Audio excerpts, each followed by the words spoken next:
So today I am in my Mexican kitchen and I'm going to attempt to make crispy roasted duck.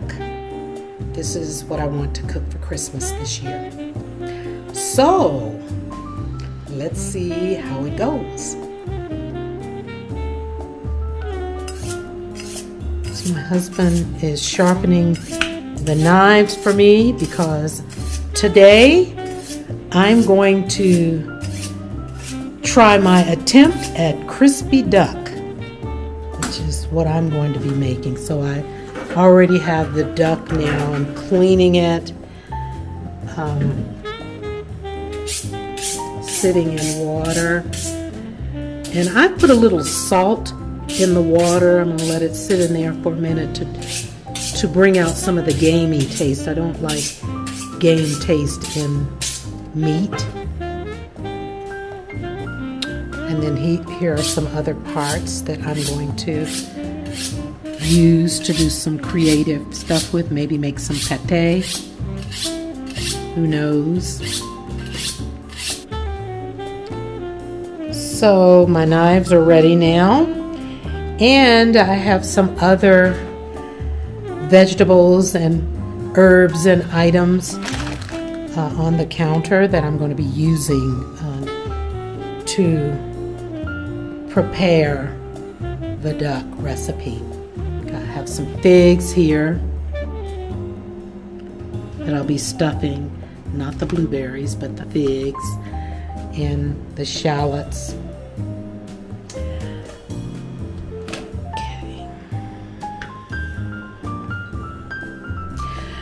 Now we live in Mexico, so it's going to be quite a feat to attempt to roast a duck, slow roast a duck.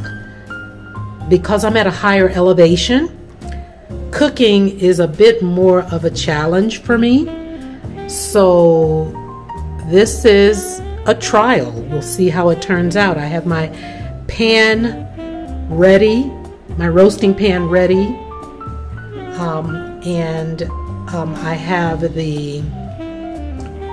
I have the roasting rack sitting in the pan because duck tends to be very oily, and so it's a fatty meat, and so I want to collect the duck fat for cooking other dishes. It's delicious for preparing other dishes.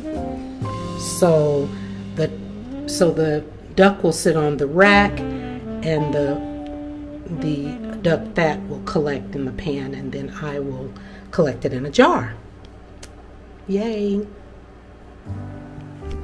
This thing right here, I really shouldn't have this on here because it's clicking and making noise. Messing me up. Okay, so I've let the bird sit in the salted water for a bit, just to assure there's no gamey taste. And also, I like to check to see if there are any excess feathers on the bird.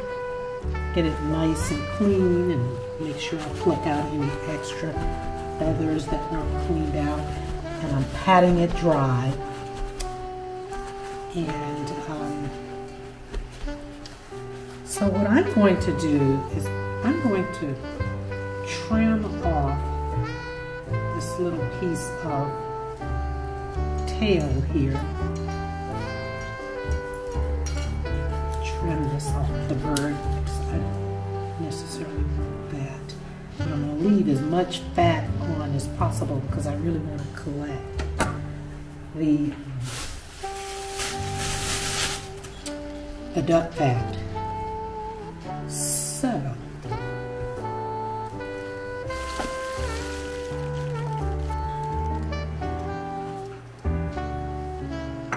over here, I'm preparing some pepper. Black pepper here. marinade it and preparing a rub for the duck. Salt and pepper.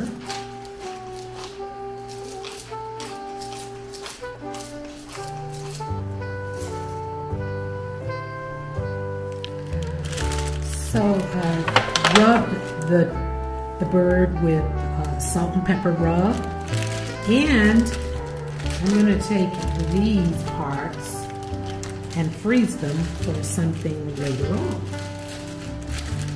So I've done that, and I've prepared the fruit that I'm going to be using, the fruit and things that I'm going to be using to stuff the duck: shallots, pear, apple, fig, and slices of lemon.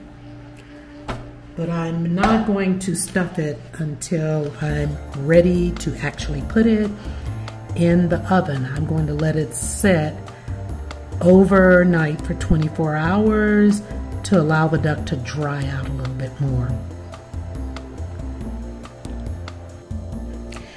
So as you can see now, I've already trussed my bird. I've tied his legs together and folded his wings up underneath and kind of tied them. I like for my bird, you know, some people don't bother with that, but I want my bird to bake neatly, just kind of like this. And I've very lightly scored the skin, just to allow for the fat to escape through these little, so I'm just cutting slightly through the skin, not the meat. It's a light score. And I have seasoned my bird, and I read a little tip that, and I also sliced right between or underneath the thighs, so that it'll just allow for more of the oil or the grease, the fat to seep out. And then I read something,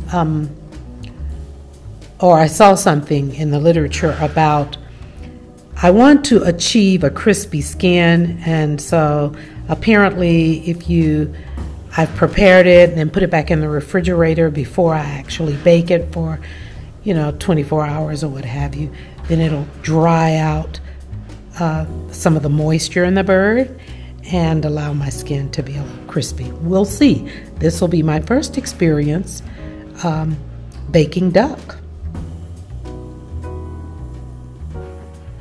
So as you can see here, I've prepared my figs for baking, and I'm going to cut these potatoes in half and arrange them on the baking sheet. And then here I have, this recipe calls for shallots, but I'm using green onions, which they taste just as good to me.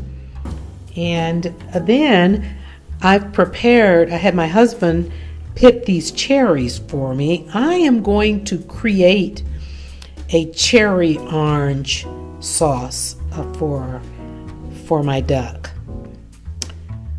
for the glaze. I'm also going to do a balsamic reduction, and just see which one my palate loves the best. Stay tuned.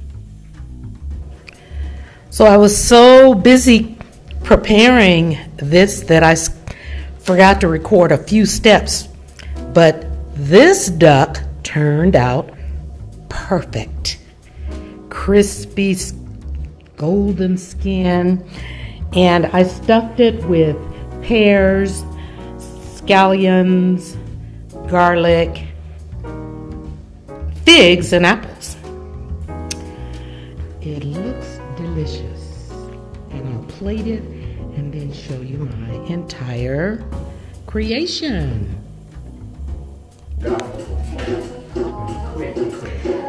And this is the final plating.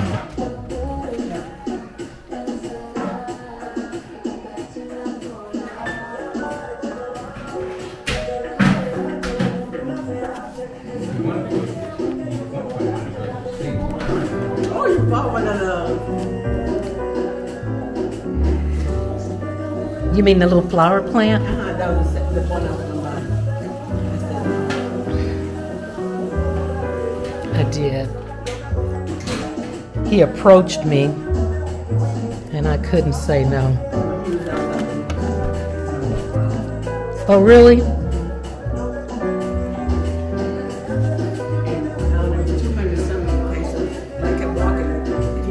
Following me, talking about and reducing the price, and I'm going, no.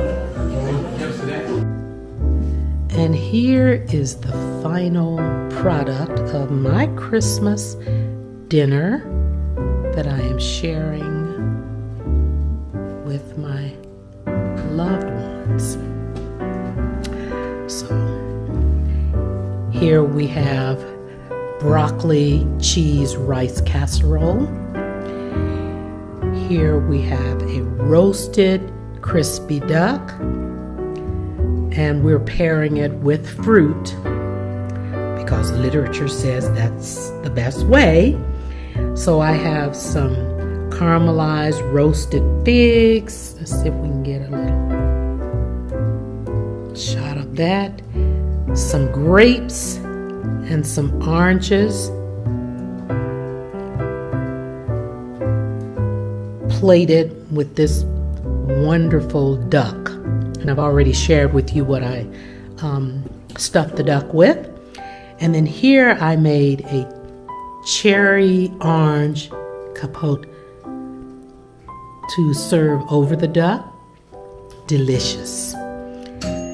Here I have a chocolate caramel sauce to drizzle over the sweet potatoes. Now these foil things are sweet potatoes. I'll just open one up so you can see it. Baked sweet potato. Look at that. Yummy. And then we have some roasted veggies. Roasted baby potatoes and onions.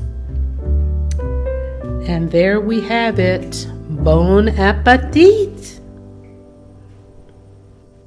Buon provincia. And that is what, Miss Pat? Good appetite. Okay, thank you. Thank you for sharing that. And hey, honey, did you sharpen up the knives? I did. They're ready to go. We're ready to go then. My appetite. Okay, let's get it on.